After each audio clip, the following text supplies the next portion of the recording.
Allahumma 'allimna ma yanfa'una wanfa'na bima 'allamtana wa zidna 'ilma. Allahumma iftah lana waftah 'alaina waftah bina. Bapak-bapak, ibu-ibu, para guru, para jamaah, para pencinta Rasulullah sallallahu alaihi wasallam, puji syukur kehadirat Allah Subhanahu wa taala, salawat dan salam mudah-mudahan senantiasa tercurah untuk Nabi Muhammad sallallahu alaihi wasallam. Mudah-mudahan dilimpahkan pula untuk keluarga dan para sahabat beliau, serta kepada siapapun yang telah menyampaikan ajaran beliau kepada kita, termasuk orang tua dan guru-guru kita.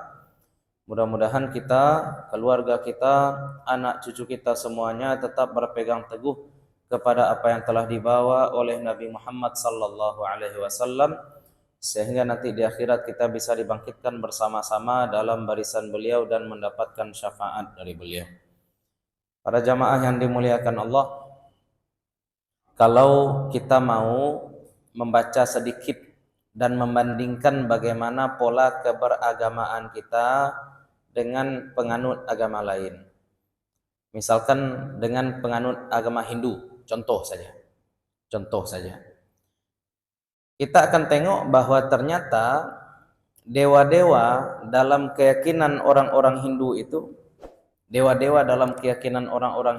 barangkali aslinya adalah orang-orang soleh yang kemudian dituhankan, sama dengan dewa dalam atau Tuhannya orang-orang Buddha, ya. Tokoh yang disucikan dalam agama Buddha, Siddhartha Gautama, itu adalah orang soleh, tapi kemudian dianggap sudah menempati posisi Tuhan. Nah, makanya sebelum kita membahas tentang orang soleh, dan orang yang paling soleh dalam keyakinan kita tentu saja adalah Nabi Muhammad sallallahu alaihi wasallam, sebelumnya kita sudah dudukkan dulu makna wahdaniyah, ya, makna keesaan Allah, di mana salah satu poin meyakini bahwa Allah Subhanahu wa taala itu Maha Esa adalah bahwa tidak ada satupun yang memberi manfaat ataupun mudarat kecuali Allah. Itu dulu. Hanya membahas tentang Nabi Muhammad sallallahu alaihi wasallam, kita sedang tidak membahas sosok Tuhan.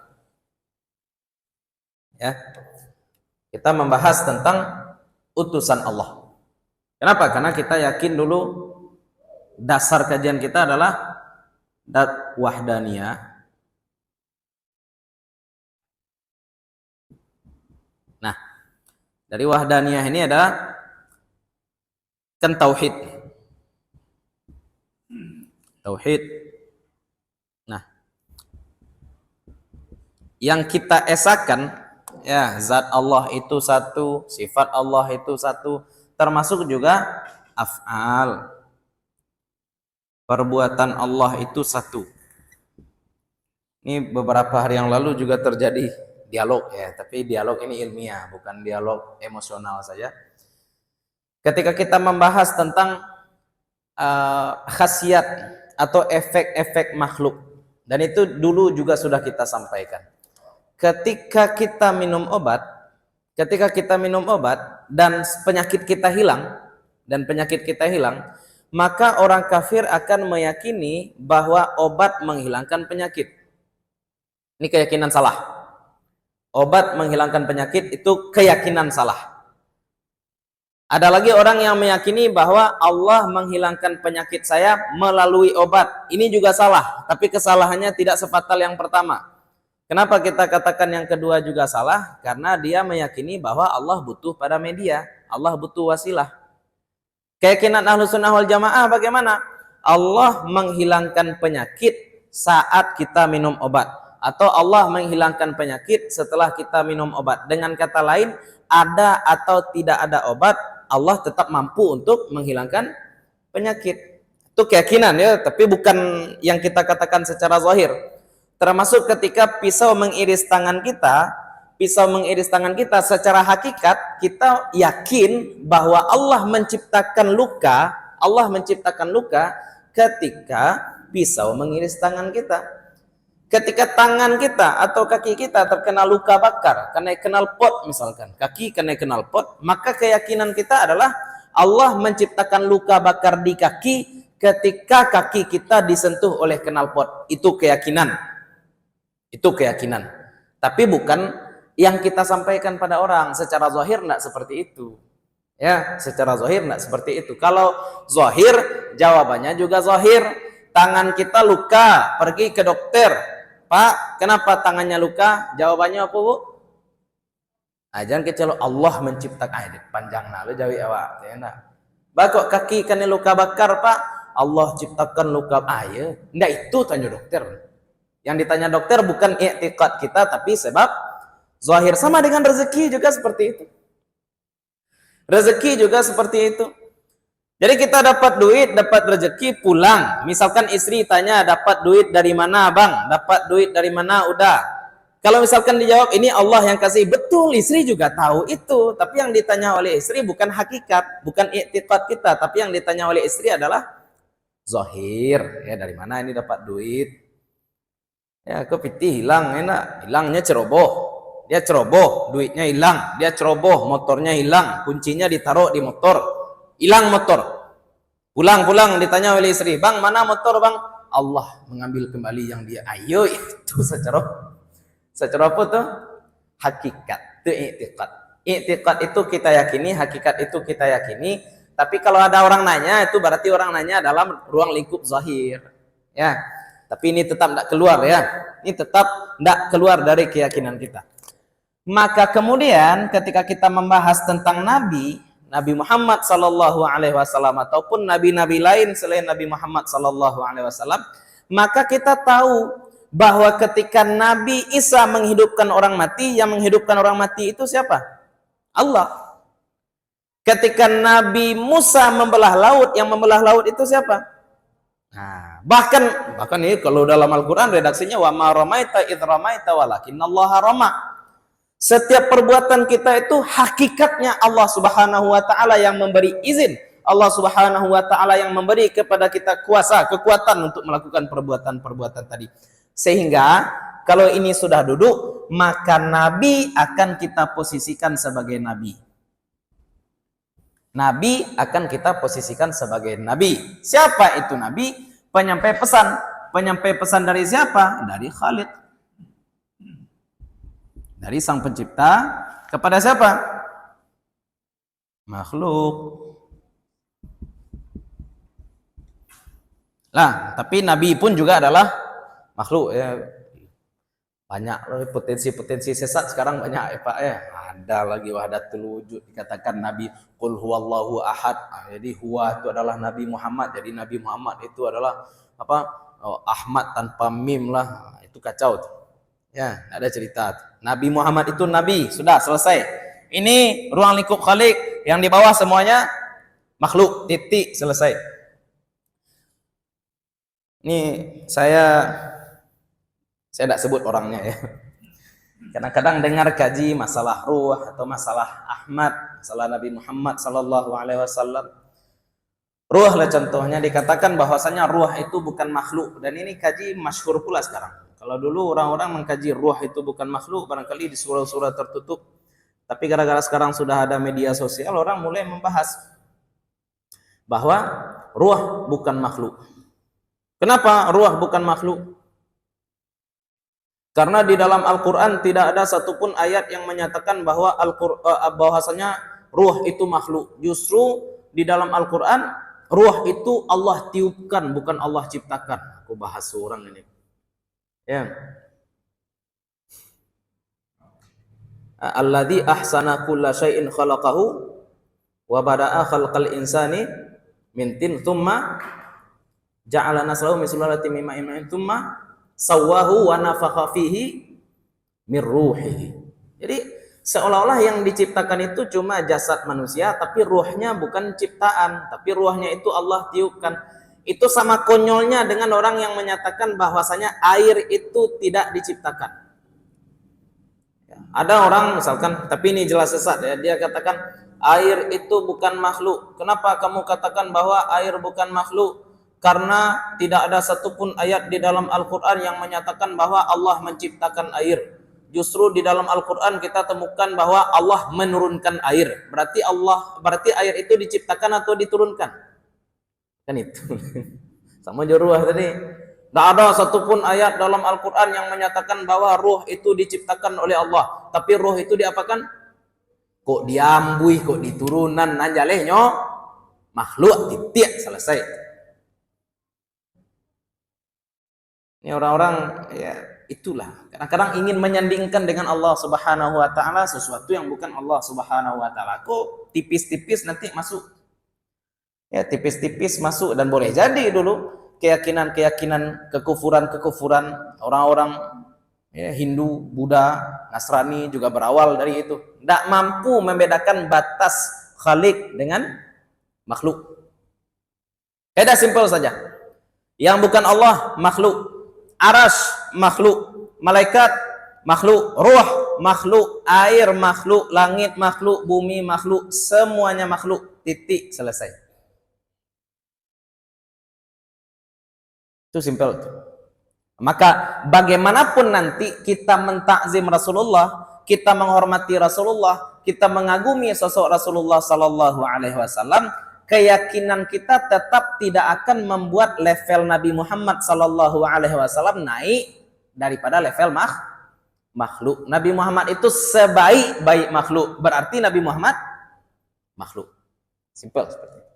Nabi Muhammad adalah sebaik-baik makhluk, berarti Nabi Muhammad adalah makhluk, titik, selesai. Nah, tidak ada istilahnya Allah Subhanahu Wa Taala seperti Roh Kudus. Roh Kudus itu maksudnya apa? Roh Kudus yang kekal, kemudian Roh Kudus ini menyatu dalam jasad fisik manusia. Nah, kan aliran Kristen tidak hanya yang meyakini bahwasanya Nabi Isa itu anak Tuhan saja, tapi ada yang meyakini bahwasanya Nabi Isa itu anak Yosef.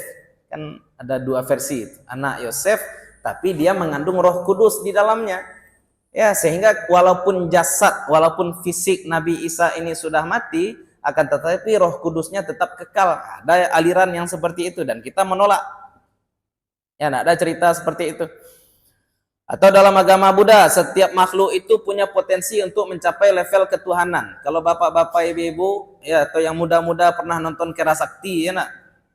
Ya sebenarnya saja.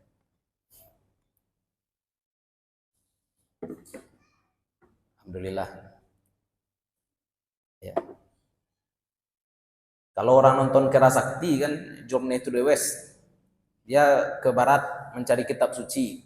Sampai ketemu kitab suci kan semuanya diberikan level dewa. Ya, nggak tahu saya yang versi sekarang ya, tapi yang versi saya tonton ketika SD itu, ketika sudah sampai di ujung perjalanan, si Sunggokong alias Kera Sakti ini dikasih pilihan, kamu mau jadi dewa apa? Saya mau jadi dewa perang, katanya seperti itu. Jadi seolah-olah setiap makhluk yang mortal, yang mati ini, itu punya kesempatan untuk menjadi dewa. Nggak seperti itu konsep kita.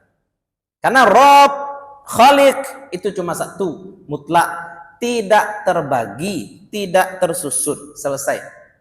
Apa yang bukan Allah berarti makhluk. Ya, lagi-lagi kita katakan, setinggi apapun nanti kita menghormati Nabi Muhammad sallallahu alaihi wasallam, setinggi apapun kita mengagumi Nabi Muhammad sallallahu alaihi wasallam, kita tetap tidak akan menaikkan level beliau sampai kepada batas ketuhanan. Tidak boleh. Nah, ini yang gagal dilakukan oleh pengikut Nabi Isa. Mohon maaf. Ya, ini yang gagal dilakukan oleh pengikut Nabi Isa. Susah bagi mereka menghilangkan ya atau membayangkan bahwasanya Nabi Isa ini tidak punya kemampuan apa-apa sebenarnya. Ya, menghidupkan orang mati, oh berarti ini nih Nabi Isa nih. Ya, yang menyembuhkan orang buta ini nih Nabi Isa nih. Yang menyembuhkan kista, oh ini nih kusta ya, Nabi Isa inilah yang melakukan keajaiban-keajaiban itu semua. Tapi kita juga akan dihadapkan, kalau misalkan diterima keyakinan seperti itu, mereka akan dihadapkan pada keyakinan kontradiktif juga. Karena mereka percaya kepada Nabi Ibrahim, karena mereka juga percaya kepada Nabi Musa. Mereka tahu bahwasanya Nabi Musa alaihissalam itu membelah lautan. Kalau Nabi Isa melakukan keajaiban dan Nabi Isa dianggap Tuhan, lalu Nabi Musa ini dianggap apa? Kan itu jadinya, Bu. Orang Nasrani tahu Nabi Musa enggak? Tahu. Orang Nasrani tahu enggak Nabi Musa membelah laut? Tahu juga. Orang Nasrani tahu enggak kisah sapi yang disembelih itu? Bisa jadi tahu ya, wallahu alam, kita belum rujuk juga. Tapi kan mukjizat Nabi Musa itu bukan cuma membelah laut, bukan cuma tongkat berubah jadi ular, tapi juga disebutkan bahwa Nabi Musa itu menghidupkan, ya, faqul nadribuhu bi ba'dihha kadzalika yuhyillahul mauta wa yuriikum ayatihi. Ya, jadi Nabi Musa pun ada menghidupkan orang mati. Tapi kalau Nabi Musa menghidupkan orang mati, bagi orang-orang Nasrani, Nabi Musa tetap dianggap sebagai nabi. Giliran Nabi Isa menghidupkan orang mati, Nabi Isa dianggap tuh, kan karena di situ. Ya, enggak adil dalam berpikir. Yang benar mana? Enggak harus juga Nabi Musa diangkat jadi level Tuhan, enggak seperti itu harapan kita ya. Oh, berarti Nabi Musa Tuhan juga, enggak gitu maksudnya. Tapi maksudnya yang Nabi Isa ini kesalahan mereka adalah menaikkan Nabi Isa ke level Khaliq. Karena Nabi Isa itu adalah makhluk, titik. Semua nabi adalah makhluk. Dan banyak nabi-nabi yang diutus sebelum Nabi Muhammad sallallahu alaihi wasallam. Dan ini kira-kira gambaran akidah kita ya. Gambaran akidah kita. Akidah kita itu dibangun atas dasar apa? Atas dasar syahadat. Syahadat itu apa?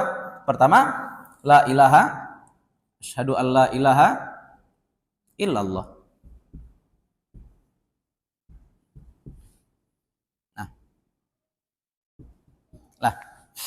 Nah, dari sini kita sudah bahas sebelumnya, ya 4 atau 3 kali kajian sebelumnya, udah 5 juga kayaknya ya. Bahwasanya kita yakin bahwa Allah Subhanahu wa taala itu adalah Tuhan. Maksud Allah Subhanahu wa taala itu Tuhan apa? Allah Subhanahu wa taala itu pencipta kita, dan sebagai pencipta kita Allah Subhanahu wa taala memiliki sifat-sifat kesempurnaan. Allah juga mustahil memiliki kekurangan. Itu keyakinan secara ijmal, secara global. Allah punya kesempurnaan, Allah tidak mungkin punya kekurangan. Kesempurnaan yang dimiliki Allah itu apa saja? Allah itu ada tanpa awal, Allah itu ada tanpa akhir. Adanya Allah itu tidak butuh pada yang lain, Allah itu tidak serupa dengan yang lain, Allah itu satu mutlak, Allah itu mendengar, melihat, berkalam. Allah Subhanahu wa taala itu maha kuasa, maha berkehendak. Allah Subhanahu wa taala maha tahu, maha hidup. Kemudian apa lagi? Allah Subhanahu wa taala tidak mungkin punya kekurangan. Berarti Allah tidak mungkin tidak ada. Allah tidak mungkin sama dengan yang lain. Allah tidak mungkin butuh pada yang lain. Allah tidak mungkin binasa. Allah tidak mungkin berubah. Allah tak mungkin berawal. Allah tak mungkin tuli. Allah tak mungkin buta. Allah tak mungkin mati, dan seterusnya. Ada yang menyebutnya sifat 20, ada yang menyebutnya sifat 13. Itu masalah angka saja. Tapi yang penting kita yakin Allah punya sifat wajib, Allah juga punya sifat mustahil. Orang yang mengingkari satu saja dari sifat wajib Allah, kafir. Ya, mau dia belajar sifat 20 atau tidak, terserah. Pokoknya yang 20 jangan diingkari. Karena mengingkari satu saja dari yang 20 itu kafir. Coba sebutkan satu saja dari yang 20, Pak. Abu, C, po?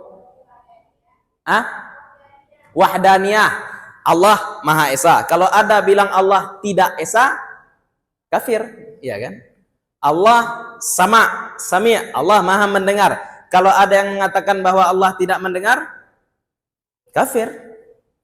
Allah Subhanahu wa taala berbeda dengan makhluk. Kalau ada yang mengatakan Allah sama dengan makhluk, itu namanya sifat wajib yang 20. Ya. Lain dengan sifat jaiz. Allah boleh menyayangi, Allah boleh murka, Allah boleh mengampuni, Allah boleh mengazab, Allah boleh penyantun, Allah boleh sombong. Itu namanya sifat-sifat jaiz bagi Allah Subhanahu wa taala. Kita sudah tutup ini. Ya, kita sudah tutup ini. Intinya apa? Tanzih. Tanzih. Tanzih itu apa? Menyucikan Allah Subhanahu wa taala dari segala bentuk kekurangan. Titik, selesai. Apa saja yang terbayang di kepala kita ketika menyebut Allah, maka itu bukan Allah. Selesai, titik. Maka jangan bayangkan Allah sekali. Tapi iman kita tidak cukup di sini saja. Ada lagi Muhammadun Rasulullah. Nah, makanya akidah Ahlussunnah wal Jamaah itu dibangun atas kurikulum pertama namanya ilahiyat. Ilahiyat. Ilahiyat. Ilahiyat ini apa artinya? Membahas tentang syahadat pertama, ilah. Yang kedua apa? Nubuwat. Nubuwat itu apa artinya? Kenabian. Kenapa yang kita bahas adalah nabi? Lepas kita dudukkan ketuhanan, kita dudukkan kenabian, baru kita bahas namanya sam'iyat.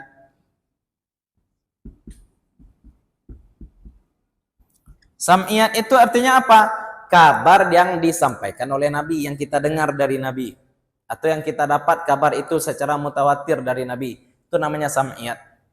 Nah, malam ini kita akan bahas ini lagi nih, ya. Yang kedua. Jadi kita akan sebutkan kelebihan Nabi Muhammad SAW, tanda-tanda kenabian beliau, tapi tetap makanya kita kasih alas tadi bahwasanya sehebat-hebat Nabi yang punya perbuatan siapa? Allah. Ya, yang punya perbuatan tetap Allah, sehingga kita tidak akan mengagungkan Nabi lebih dari pengagungan terhadap makhluk. Ya, karena Nabi itu semuanya adalah sebaik-baik makhluk. Kalau dia sebaik-baik makhluk pun tetap makhluk, tidak akan naik level jadi di atas makhluk. Itu dulu. Nah, Bapak Ibu yang dimuliakan Allah,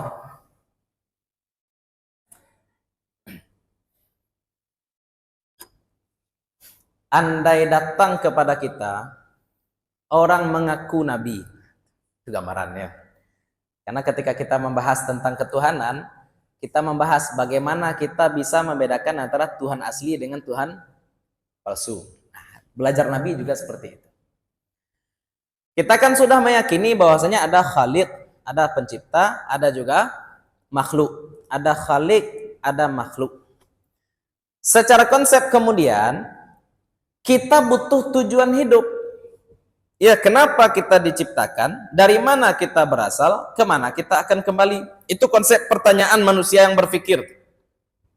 Ya, terlalu jauh berpikir, kemudian dia membayangkan dunia alam semesta ini begitu besar, dia akan merasa hidupnya itu pointless, tidak ada gunanya. Mohon maaf ya, detik ini ada orang meninggal enggak? Ada orang meninggal. Detik ini ada orang kehilangan duit enggak? Ada. Sedih enggak? Enggak. Ada orang meninggal yang membuat kita sedih, ada pula orang meninggal yang membuat kita tidak sedih. Padahal setiap saat itu ada orang meninggal. Sehingga orang yang terlalu mengedepankan logika, dia akan katakan bahwasanya jangan-jangan ketika saya meninggal pun nanti banyak orang yang tidak merasa kehilangan. Berarti hidup saya ini tidak ada artinya. Berarti kalau tidak ada artinya, bunuh diri lo jadi.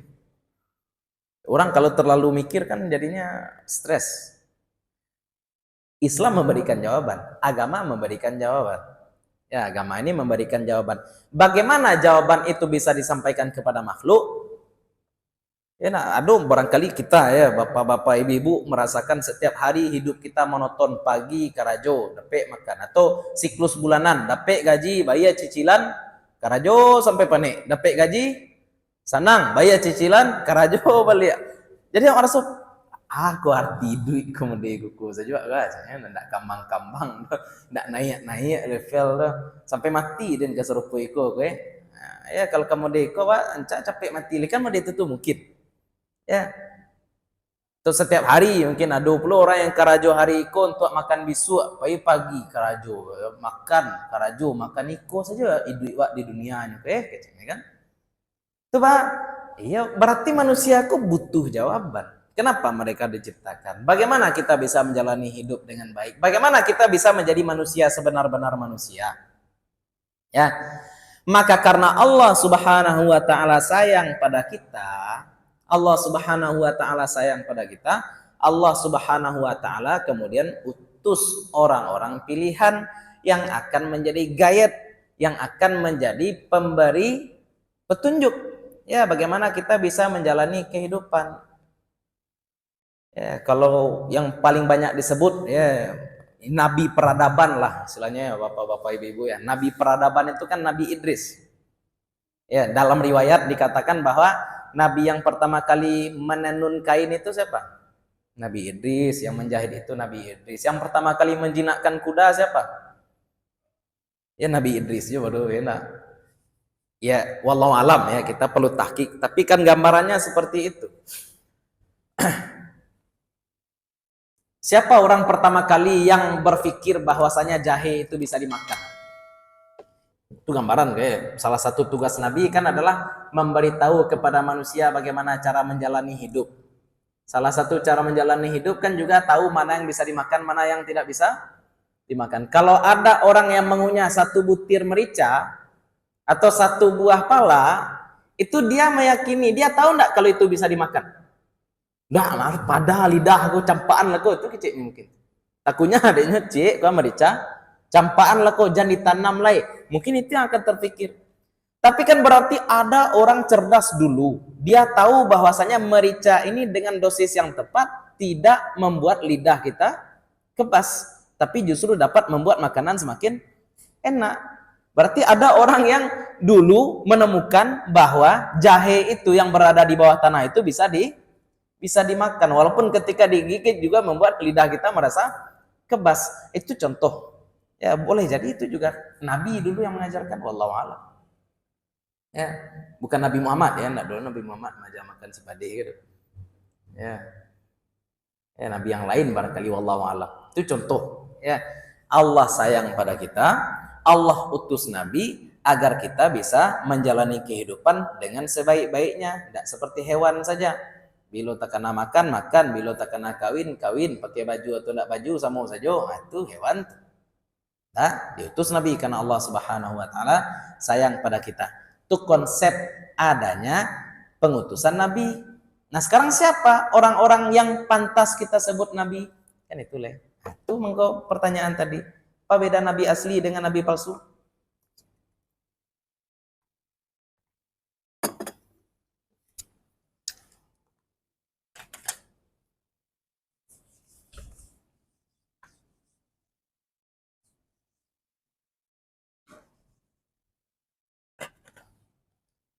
Karena Nabiyun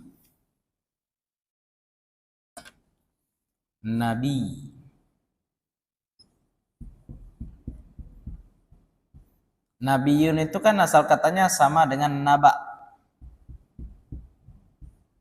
An-naba. Apa arti an-naba, Pak? Kabar. Naba itu artinya kabar, berita. Kalau nabi berarti artinya messenger, ya. Pembawa berita, messenger. Ya, pembawa berita.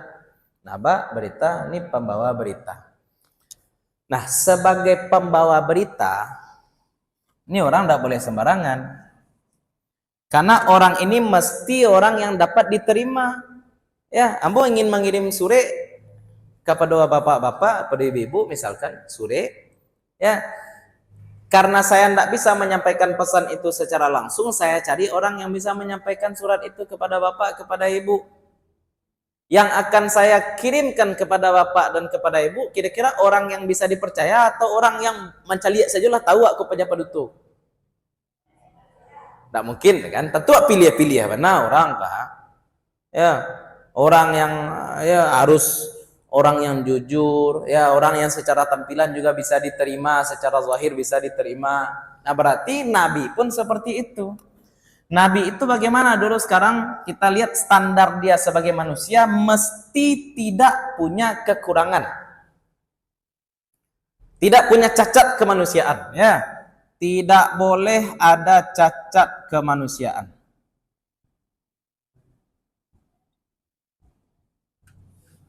Nah, apa saja cacat kemanusiaan itu? Yang pertama, tidak boleh bodoh.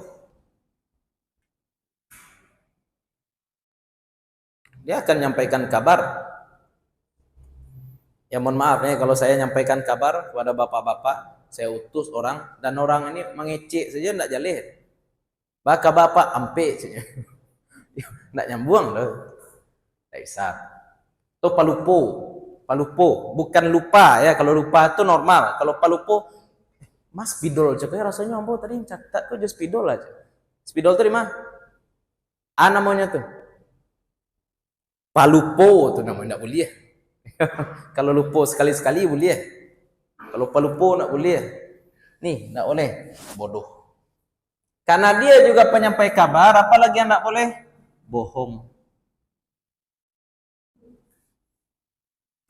Apalagi? Karena dia penyampai kabar, dia juga tidak boleh khianat. Ya, boleh khianat. Karena dia penyampai kabar, dia juga tidak boleh menyembunyikan kabar. Dia menyampaikan kabar, berarti dia tidak boleh menyembunyikan kabar. Nah, apalagi yang tidak boleh? Boleh dia sakit? Boleh. Boleh miskin? Boleh. Boleh jelek? Boleh orang Arab? Boleh orang bukan Arab? Apalagi yang tidak boleh kira-kira? Ini aja ya. Kok saja tidak boleh. Ya, ikut saja tidak boleh. Sakitnya boleh, miskinnya boleh. Marah boleh? Boleh. Lapar boleh? Boleh. Itu sifat-sifat normal manusia, bukan cacat. Kalau ada manusia litak, cacat enggak tuh? Tanda sehat tuh, litak. Kalau ada manusia marah, cacat enggak? Enggak. Marah itu juga manusiawi. Tapi 4 ini enggak boleh. Nah, kalau Nabi tidak boleh bodoh, berarti Nabi itu mesti cerdas. Cerdas itu apa bahasa Arabnya? Fatona. Fatona. Kalau Nabi tidak boleh bohong, berarti Nabi mesti jujur. Jujur itu apa bahasa Arabnya? Sidq. Sidqun. Kalau Nabi tidak boleh khianat, berarti Nabi mesti amanah.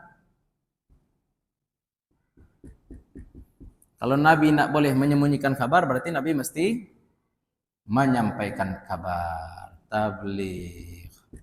Ini asalnya nih. Kenapa ada 4 sifat wajib pada Nabi? Asalnya apa? Karena ada 4 hal juga yang tidak boleh ada pada Nabi, Pak. Nabi tidak boleh bodoh. Kalau Nabi tidak boleh bodoh, pasti Nabi cerdas. Fatona. Nabi tidak boleh khianat. Berarti Nabi mesti dapat dipercaya. Dapat dipercaya itu amanah. Ada yang menyatakan juga bahwasanya amanah itu maksudnya adalah ismah, terpelihara dari dosa.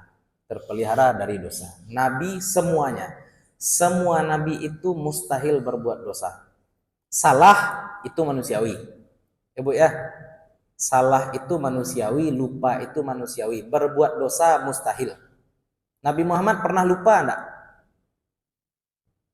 Pernah enggak Pak? Nabi Muhammad lupa? Pernah? Dalam riwayat bukan solatnya tidak disebutkan. Yang penting solat zuhur atau solat asar, 2 itu saja. Baru 2 rakaat Nabi Muhammad SAW sudah salam, assalamualaikum, assalamualaikum. Sahabat diam semua, tidak berani protes pada Nabi. Ya enggak, Nabi diprotes, tidak mungkin. Wah, solat zuhur tapi 2 rakaat lah assalamualaikum, baca rohnya kok.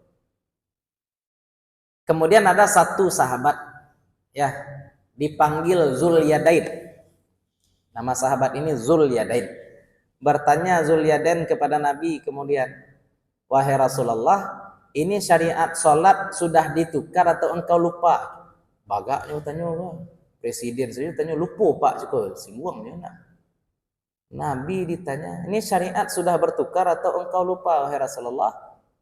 Nabi kemudian tabayun juga kepada sahabat-sahabat yang lain. Iyo, dua bro. Enak, kira-kira serupa itu. Iya. Maka kemudian Nabi Muhammad pun menambah 2 rakaat dan sebelum salam beliau sujud 2 kali. Nah, itu namanya sujud apa? Boleh Nabi lupa, Bu? Cacat enggak kalau Nabi lupa? Nah, itu sifat alami manusia. Sifat alami manusia. Sumiyal insanu linisyani. Itu normal saja kalau misalkan seorang nabi itu lupa. Kenapa Nabi lupa? Karena Nabi diutus kepada umat yang pelupa. Ya kan ya. Kalau Allah mau kan Allah bisa saja mengutus malaikat. Tapi kalau malaikat yang diutus kepada manusia, dari mana kita dapat hadis seperti tadi? Yo, anggaplah kini malaikat diutus kawak lah selesai malaikat ini diutus dan diangkat lagi malaikat ini, awak menjalankan kehidupan sehari-hari, menjalankan ibadah. pas awak lupa rakaat solat, baca rohnya. Kasih awak contoh. Paniang mak enak, nanti diutus dulu nak pernah lupa aja. Atau misalkan kita mau menikah, bagaimana adab suami istri? Paniang awak, siapa kali contoh? Malaikat indah, malaikat tidak menikah. Nah, adab makan, minum dan buang air, bagaimana adab buang air? Siapa kali contoh? Malaikat, malaikat tidak makan, tidak minum, tidak buang air.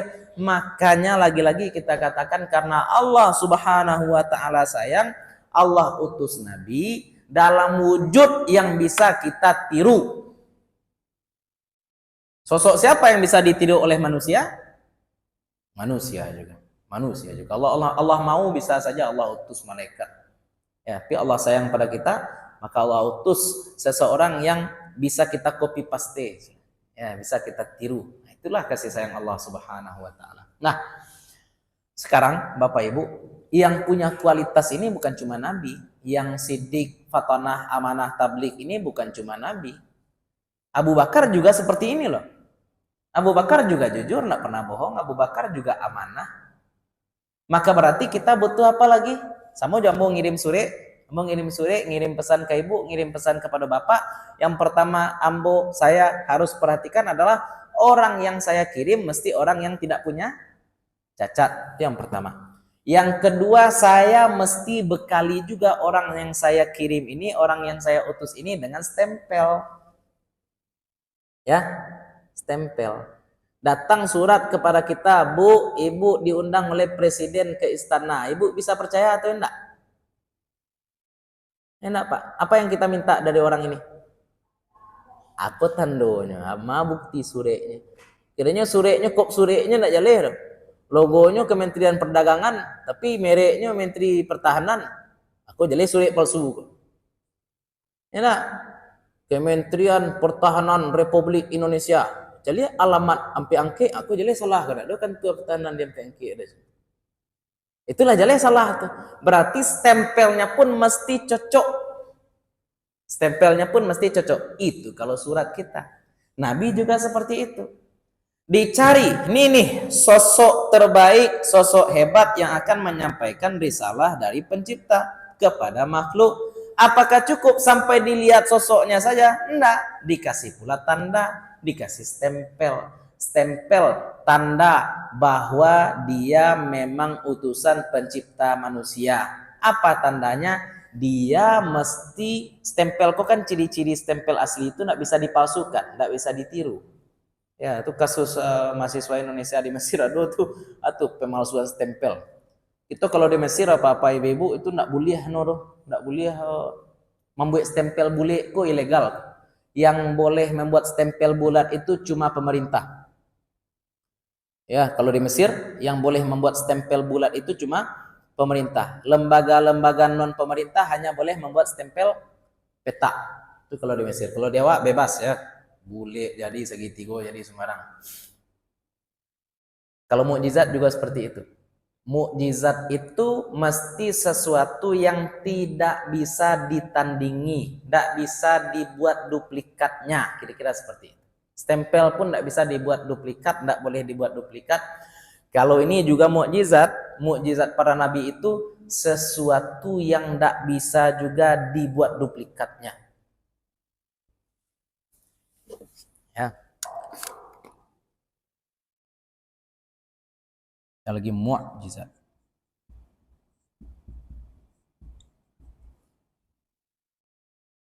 Mukjizat.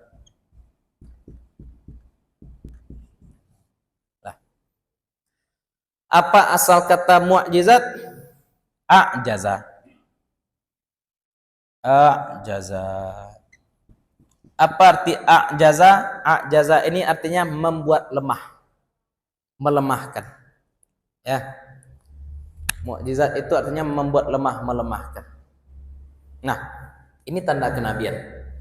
Ini standar orangnya kita lihat, tapi ini tidak cukup. Kita tetap butuh stempelnya. Stempelnya apa? Mukjizat. Kenapa disebut mukjizat? Karena satu, dengan munculnya mukjizat nampak kelemahan lawan nabi. Itu yang pertama.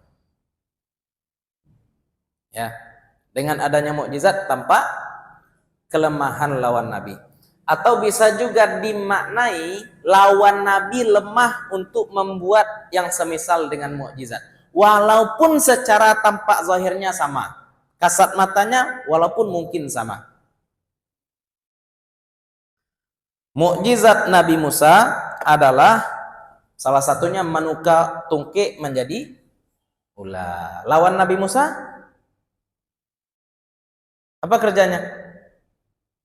Sama? Mengubah tali menjadi sama atau berbeda? Zahirnya sama, prosesnya beda. Perbedaan utama sihir dengan mukjizat itu apa? Sihir bisa dipelajari. Sihir bisa dipelajari. Kalau mukjizat, dari mana raja mukjizat enak? Orang bisa saja buat sekolah sihir enak. Mana raja sihir ke Hogwarts enak. Kalau mukjizat ada cerita. Saya dipelajari. Enggak cayu, aku ambil ajan sihir cek malam gini. Dia beli apa raja sihir di masjid. Antilah enggak boleh berarti. Kan banyak sihir-sihir. Bu, kok namanya kok, Bu? Namanya kok? Cincin yo. Iko aja lihat kilik-kiliknya boleh apa? Cincin ko, Bu. Ambo masukan ke matu enak, bikom keluar belakang wah. Masuk ke matu. Keluar dulu ya, bismillahirrahmanirrahim. Namanya tuh.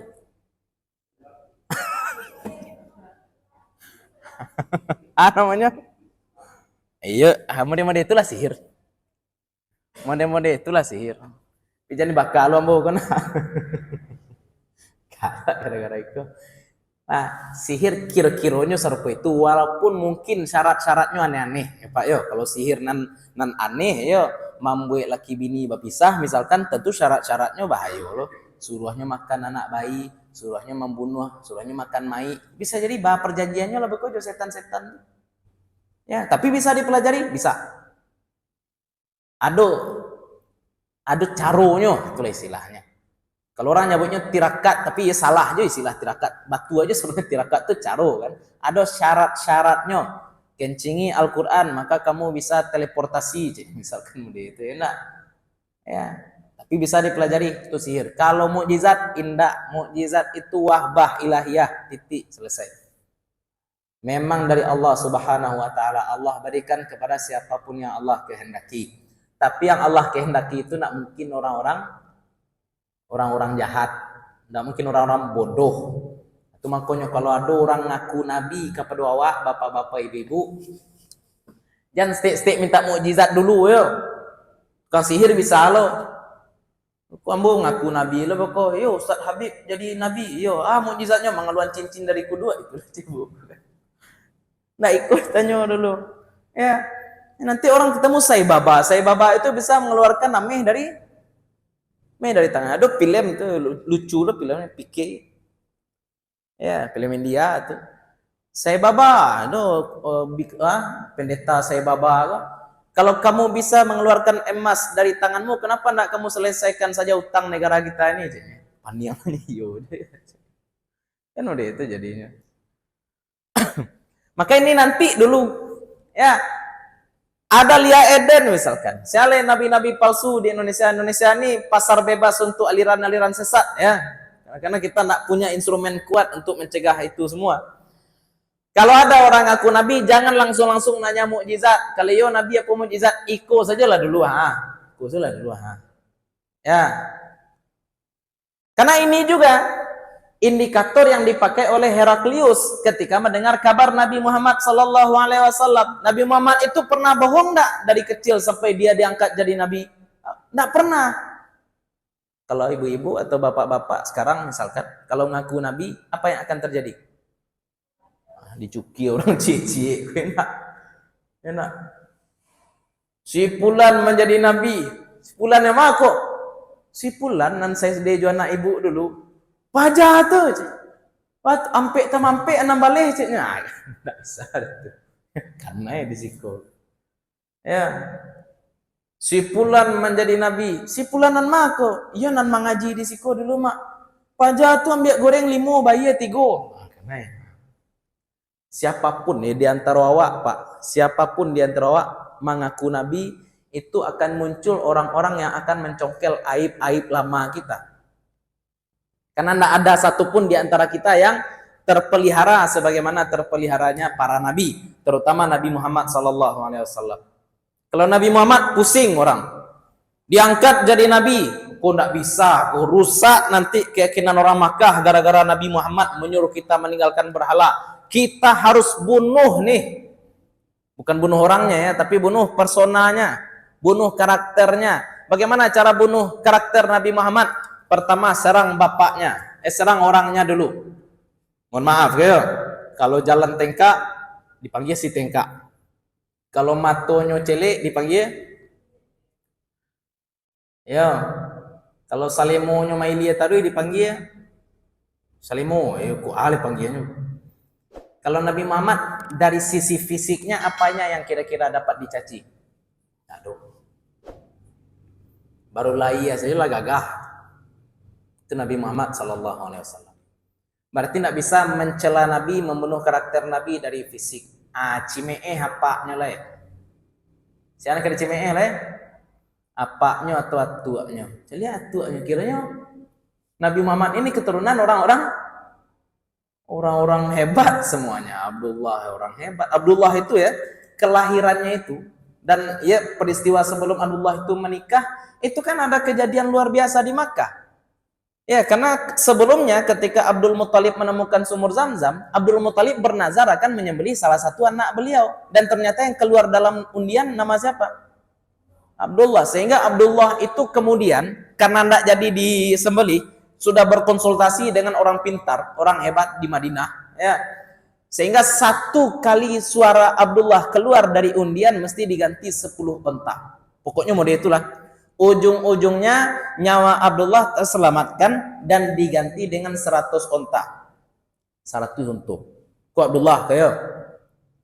Kalau kini ada orang membunuh, berada doanya.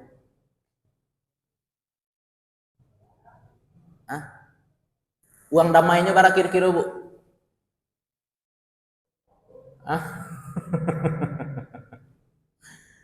Kok Abdullah kok terkenal sebagai anak paling mahal berarti ketika itu. Kenapa paling mahal? Karena nyawanya dihargai berapa? Walaupun kemudian ini menjadi syariat Islam ya, dalam pembunuhan yang tidak sengaja atau pembunuhan yang syibhu amdin itu bayar diat 100 onta. Tapi yang pertama kali apa? Abdullah. Karena ketika masa Abdullah itu kalau ada orang yang membunuh tidak sengaja, nya menembak buruang karena orang dan donya 10 huntu. 10 huntu sabananya Pak di masa jahiliyah. Tapi ketika muncul Islam dan donya bara yang pertama kali siapa tuh? Abdullah tuh. Jadi ini itu digambarkan sebagai anak paling kayu ketika menikah tuh. Ya kalau cerita guru awak dulu udah pernah banyak gadis-gadis di Makkah tuh mati tagak dia. Memang gagah. Kenapa? Karena memang sudah muncul tanda-tanda bahwasanya Abdullah ini akan melahirkan orang hebat juga nanti. Ya, cahaya kenabian puncaknya ada pada Nabi Muhammad SAW. Itu orang hebat, tidak bisa dicaci bapaknya, tidak bisa dicaci kakeknya. Makanya orang-orang kafir Quraisy itu kalau mau mencaci Nabi bukan dari bapak kandungnya, tapi dari suami, dari Halimah As-Sa'diyah.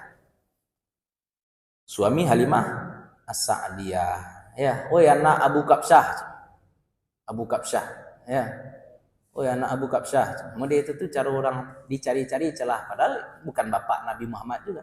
Abu Kabsyah. Ale dicari Nabi bodoh enggak? Nabi Muhammad pintar.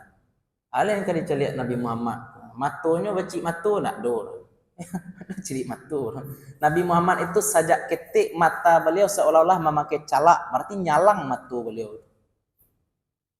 Ya, gigi awak mungkin ya gigi awak cemeh dorang. Kok giginya kuning Nabi Muhammad enggak ada satupun riwayat yang menyatakan ada buruk rupa Nabi, enggak ada. Buruk keturunan Nabi enggak ada. Buruk akhlak Nabi pun tidak ada.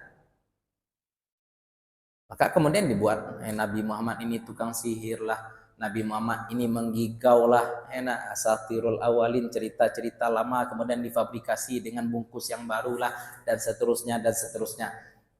Ya, mereka menjatuhkan Nabi dengan kebohongan saja, karena kejujuran tidak akan menjatuhkan Nabi Sallallahu Alaihi Wasallam. Nah, itu saja gampang, ya, membedakan antara Nabi asli dengan Nabi palsu. Tapi kini tidak ada ya, kalau ada yang sekarang ngaku Nabi pasti palsu, kecuali Nabi Isa. Enggak, kalau Nabi Isa tunggu lo Dajjal dulu. Dajjal berarti harus ada yang mengaku Dajjal dulu, masih anak semua. Ngaku Dajjal dulu baru ngaku Nabi Isa. Nah, ini selesai ya.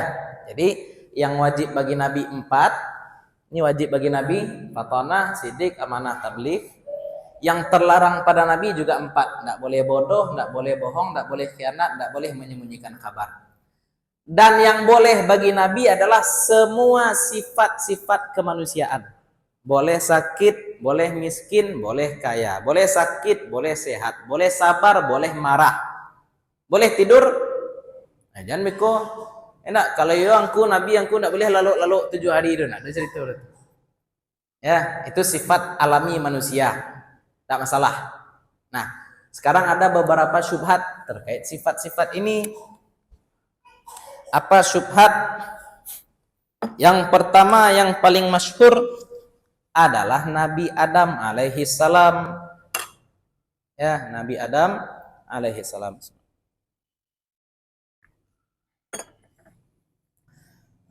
Barangkali ada juga di antara kita yang mungkin niatnya bercanda saja. Andai Nabi Adam tidak makan buah khuldi, tentu sekarang kita semua tinggal di surga. Iya, Bu? Ya. Salah. Kenapa salah? Belum Nabi Adam diciptakan, Allah Subhanahu wa taala sudah katakan bahwa yang Allah ciptakan itu siapa? Khalifah di bumi. Ya, Allah sudah katakan, ini ja'ilun fil ardi khalifah.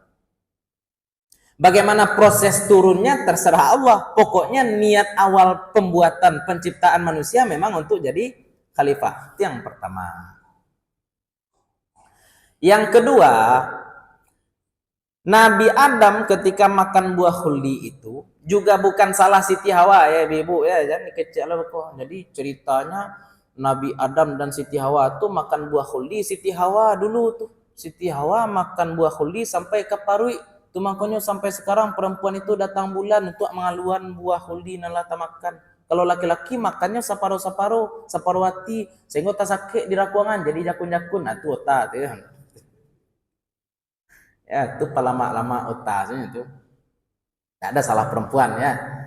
Nabi Adam dan Siti Hawa makan buah khuldi itu juga bukan maksiat. Kita katakan salah, itu manusiawi. Tapi kita katakan maksiat, tidak boleh. Kenapa? Bukan maksiat. Karena Nabi Adam makan buah khuldi kan setelah digoda oleh iblis. Digoda iblisnya bagaimana? Ya, godaan iblis kepada Nabi Adam itu dengan membawa nama Allah, bersumpah atas nama Allah. Dalam bayangan Nabi Adam, tidak mungkin orang berbohong bawa-bawa nama. Itu teori projection ya, Bapak-bapak Ibu-ibu ya. Orang jujur akan menganggap orang lain juga. Orang pembohong akan menganggap orang lain projection. Itu normal, itu wajar. Jadi kalau ada orang ngecek, kalau ada orang payah bakawan dengan siapa saja, jurang ko payah, bisa jadi orang lain aman sebenarnya tapi nan bermasalah, nyo punya projection. Itu makanya kebanyakan orang baik gampang ditipu. Kebanyakan orang baik gampang. Kenapa orang baik gampang ditipu? Karena dia juga menganggap orang lain semuanya baik, sama dengan dia, projection. Ya. Makanya ahli bid'ah itu suka nunjuk-nunjuk orang lain sebagai ahli bid'ah, projection juga. Tidak, itu kita bahas ya. Ini nyonan ahli bid'ah orang itu juga ya kan. Projection. Nah, karena iblis tadi bersumpah atas nama Allah, dan menurut logika Nabi Adam tidak mungkin orang berbohong bawa-bawa nama Allah, makanya baru mau Nabi Adam makan buah khuldi. Ya, iblis salah karena bawa-bawa nama Allah. Nabi Adam, mohon maaf, Nabi Adam menganggap iblis ini tidak mungkin berani bawa nama Allah kalau dia bohong. Itu yang pertama. Nah, jadi memang dari awal manusia diciptakan untuk diturunkan ke bumi. Itu yang pertama. Syubhat tentang Nabi Adam. Jadi Nabi Adam juga maksum. Kemudian siapa lagi? Nabi Ibrahim berbohong. Benarkah Nabi Ibrahim berbohong? Ayo lo cibu ini lo. Ibrahim berbohong. Nya surah Al-Anbiya tapi yang lupa ayatnya wa alun jadi Ustaz Adi Hidayat lah ya cari alun nomor. Ya. Surat Al-Anbiya ayat 63. Ya. Ketika itu Nabi Ibrahim memecahkan semua patung. Jadi Nabi Ibrahim di sebuah negeri, rajanya dan rakyatnya pergi berburu, Nabi Ibrahim sakit. Nabi Ibrahim sakit. Nah, sekarang Nabi Ibrahim menyatakan bahwa beliau sakit, itu bohong atau tidak? Tidak. Sakit hati celik berhala. Tidak bohong berarti itu. Yang kedua, Nabi Ibrahim kemudian menghancurkan patung-patung berhala tadi. Kemudian Nabi Ibrahim letakkan kapaknya di patung yang paling besar. Ketika pulang raja, dan orang-orang yang berburu bersama raja tadi melihat patung berhalanya hancur, mereka kemudian mencari-cari tahu siapa ini yang menghancurkan patung-patung berhala kita. Dipanggil, ada fatan, ada pemuda namanya Ibrahim. Ada pemuda namanya Ibrahim. Maka kemudian Nabi Ibrahim pun didatangkan, ditanya, kok hebatnya Nabi Ibrahim Pak? Wah, kalau ingin basobok jorajo kapi ya. Kalau pakai prosedur birokrasi sesuai prosedur, itu panjang prosesnya tuh. Buat sore, buat proposal, atur tanggal dulu ya nak. Ya, bisa jadi alun sampai ke presiden, alun sampai ke raja lah ditolak dia pas pampresnya wallahu alam kan. Tapi kalau Nabi Nabi Ibrahim ingin berjumpa dengan Namrud, yang beliau lakukan apa? Cari gara-gara. Malahnya dipanggil. Dipanggil dapet lah audien sekali. Hebatnya Nabi Ibrahim. Ditanya, anta fa'alta hadza bi alihatina ya Ibrahim? Apakah kamu yang melakukan ini terhadap Tuhan-Tuhan kami wahai Ibrahim? Ya, Tuhan-Tuhan kami kah? Lah, jangan bilang kalau Nabi Ibrahim bohong, karena Nabi Ibrahim tidak pernah menyangkal dalam ayat ini. Tidak ada Nabi ngecek, tidak ada bodoh jo. Tidak mau itu jawaban Nabi Ibrahim dah. Ketika ditanya, kamukah yang melakukan perbuatan ini Ibrahim? Nabi Ibrahim tidak pernah menyangkal. Coba lihat jawaban dalam Al-Quran. Nabi Ibrahim langsung qala bal fa'alahu kabiruhum hadza. Ya, fas'aluhum. Ya, ingkanu yantiqun. Kalau bahasa awaknya aja Nabi Ibrahim. Ibrahim, engkau yang menghancurkan patung-patung kami. Engkau yang menghancurkan berhala-berhala kami. Jawab Nabi Ibrahim, nang kadang go Pak. Ndak ada ngecek ndak ada, tapi Nabi Ibrahim cuma bilang apa? Bal fa'alahu kabiruhum hadza. Nan kadang ko mah Pak. Kalau guru ambo Buya Zamzami mengecek gaya Nabi Ibrahim menjawab itu model kah? Tunjuk ke patuang gadang ampu. Ibrahim, engkau menghancurkan patung ke Ibrahim? Nang kadang go Pak. Tanyalah Pak. Sebenarnya Nabi Ibrahim nunjuk ke saya tuh. Sianan gadang di situ. Nabi yang paling mulia dan paling gadang kemuliaannya di antara seluruh manusia siapa? Nabi ini Nabi ini. Ini Nabi. Walaupun tunjuknya kemana? Itu dalam bahasa Arab namanya tauriyah. Cie kato baca bang. Namanya apa? Tauriyah. Ya, guru cilik ambo dulu bercerita tentang Syekh Abdul Qadim. Syekh Abdul Qadim dicari di orang Jepang. Nampaklah kusia bendi Syekh Abdul Qadim. Jadi dulu ulama aku ada bendinya, ada kusianya sekali. Ya. Jadi nampak kusia bendinya. Batanyalah tentara Jepang ke kusia bendi. Mas Syekh Abdul Qadim. Mas Syekh Abdul Qadim. Lain nampak dia Syekh Abdul Qadim. Kusia bendinya sedang tagak di siku ditanya di orang Jepang. Gesernya sih. Sajak ambo tagak siku ndak ada nampak bapak. Sajak ambo tagak siku ndak ada nampak. Pas di siku Alai siko. Pas di siko. Jadi caranya apa geser dulu enak. Saja ambo tagak siko nak do nampak dapat. Ayolah. Itu namanya tuh?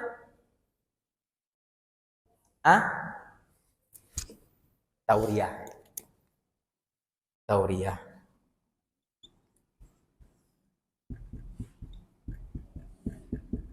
Nah, cik kata baca bang. Cik kata baca bang. Di mana kampung? Padang. Kira Padang 2 kan. Di mana aja di Padang, kira Padang kedua-dua. Itu namanya tuh Tauriah. Cik kata baca bang. Bu, makanlah bu, jangan basuh-basuh. Pak, makanlah pak, jangan basuh-basuh. Ambu puasa. Ya, saib, saum. Kalau dalam bahasa kan artinya saum tuh enggak makan. Enggak harus dari terbit fajar sampai terbenam matahari. Puasa itulah menahan makan. Ya. Ya. Itu namanya tauriah, bukan bohong. Nabi Ibrahim ditanya, "Ini istri kamu atau saudari kamu?" Apa kata Nabi Ibrahim tentang Siti Sarah? Saudari saya. Salah enggak? Nah, saudari seiman. Tapi yang penting jangan diingkari. Ini istri kamu, bukan, itu bohong tuh. Ibrahim, kamu yang menghancurkan patung-patung, bukan saya, itu bohong tuh. Itu makanya kehalusan bahasa Al-Quran tadi yang kita sampaikan. Nabi Ibrahim tidak pernah mengatakan bukan saya, tapi Nabi Ibrahim langsung jawab apa? Bal fa'alahu kabiruhum hadha. Nan kadang ku pa'ah. Nggak main daan loh Nabi Ibrahim. Langsung menjawab. Yang besar ini pelakunya. Itu syubhat ya tentang Nabi Ibrahim. Jadi Nabi Adam tidak bermaksiat, Nabi Ibrahim juga tidak berbohong. Ya, itu tergantung perspeksi orang-orang yang mendengarkan. Nah, kalau sudah seperti itu ya, persepsi orang-orang mendengarkan lagi itu. Apalagi ya syubhat tentang Nabi. Rasa-rasanya dua itu Nabi yang sering dapat ini ya. Dapat serangan bakok Nabi Adam makan buah khuldi. Genda dari saru gua kini guys. Enak. Tak bisa ada ya Pak Ibu-ibu ya. Surga itu tak bisa diisi oleh orang-orang yang masih nek sad. Ya, karena di surga tak bisa buang air ya. Ya. Apa?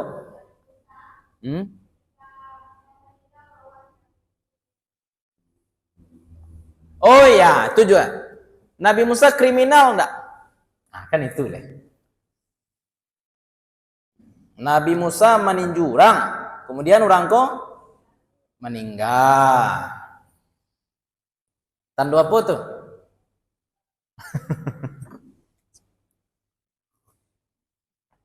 Nah, pertama Nabi Musa tidak membunuh, itu dulu. Kenapa? Karena Nabi Musa melarai terbunuh orang ini. Ya, terbunuh orang ini.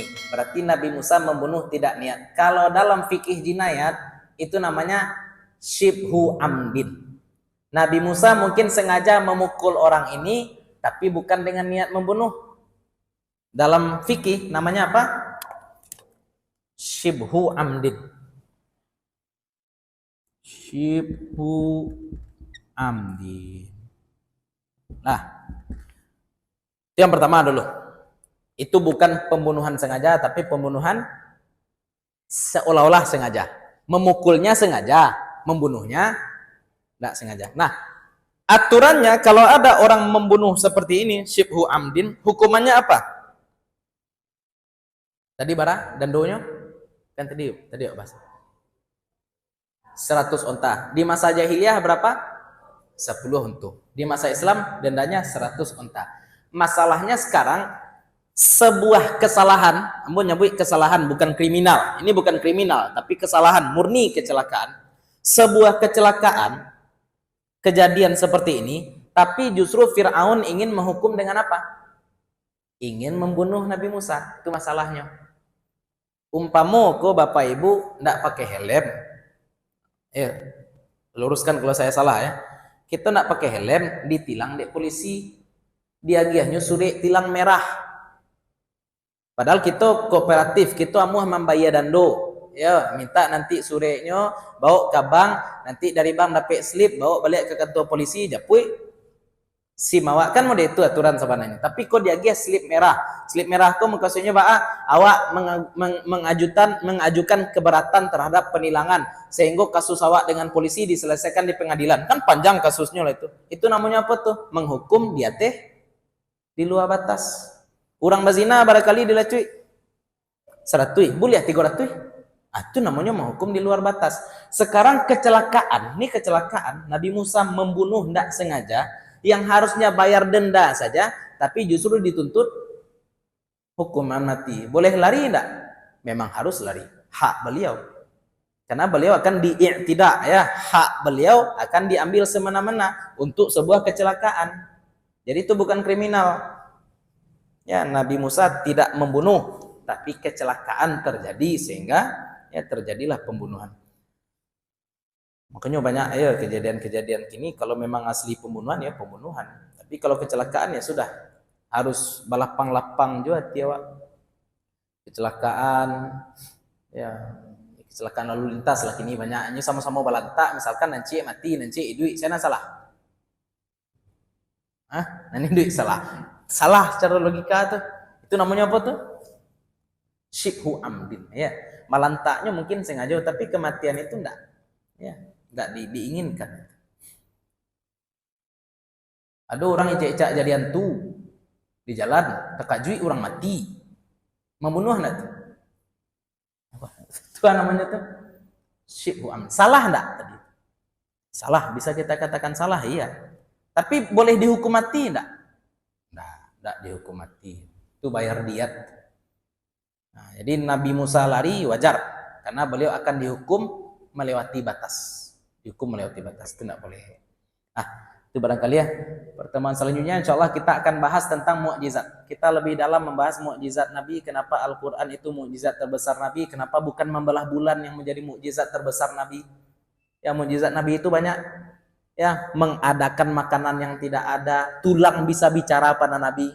Ibu enggak tahu kan? Nabi Sulaiman itu hewan bicara pada Nabi Sulaiman. Kalau Nabi Muhammad tulang, batu, pohon berbicara pada Nabi Muhammad sallallahu alaihi wasallam. Itu juga mukjizat Nabi sallallahu alaihi wasallam. Nabi Musa cuma membalah laut, Nabi Muhammad balah bulan. Tuhan. Ya, banyak mukjizat Nabi Muhammad, tapi yang terbesar adalah kenapa Al-Qur'an? Kita akan jawab pada pertemuan selanjutnya, sekaligus kita akan bahas al-khawariq lil adah yang lain-lain. Ya, sihir, irhas, karamah, maunah, istidraj, kita juga akan singgung ketika kita membahas tentang mukjizat. Itulah dulu barangkali kajian kita malam hari ini. Mohon maaf ya, enggak terlangsung dari jam 9. Mudah-mudahan bermanfaat bagi ibu, bapak-bapak, terutama untuk kami pribadi yang menyampaikan.